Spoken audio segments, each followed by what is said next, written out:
If history teaches us anything, it is that history itself is never finished. On the evening the agreement was reached, I commended the men and women who wrote and signed it. But I also said that it would take other leaders in the future to safeguard and extend their work. And so it has.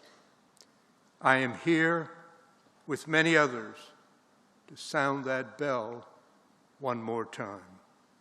Life is change for every human being, for every family, for every government, for every society.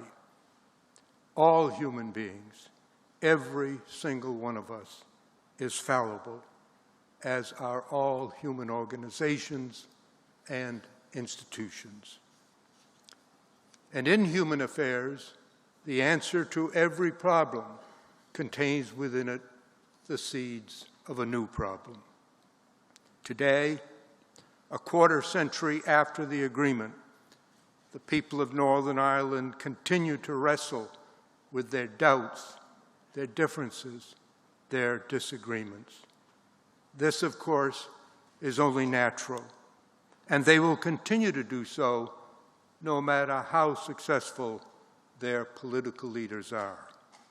The answer is not perfection or permanence.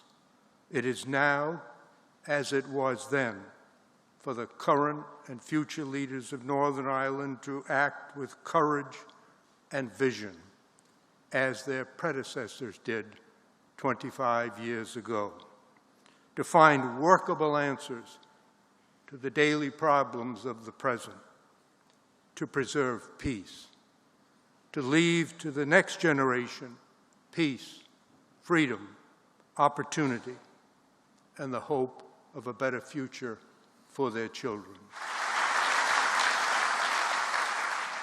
I know that each of your parties, like all political parties in the world, have some of what I call the 100%ers. They want everything their way all the time. To them, any compromise is a sign of weakness. But I say to you that reasoned, principled compromise is essential, especially in divided societies, and it reflects a belief in democratic values, that we all are in this together.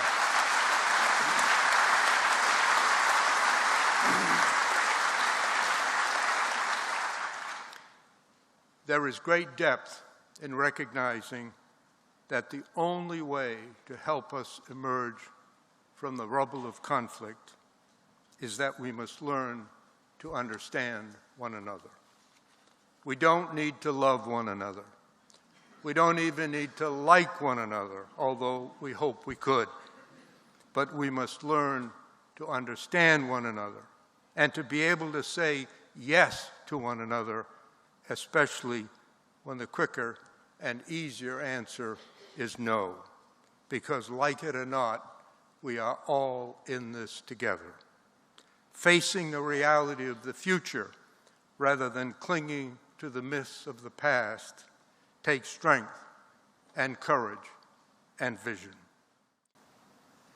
In approving the agreement by overwhelming majorities in a free and democratic election, the people of Northern Ireland and of Ireland showed others the possibility of hope.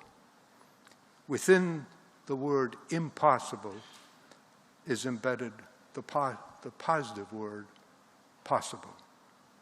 When you approved the agreement, you were also talking to Israelis and Palestinians, to Colombians, to Africans, to Asians, to Americans. In fact, you were talking to the world.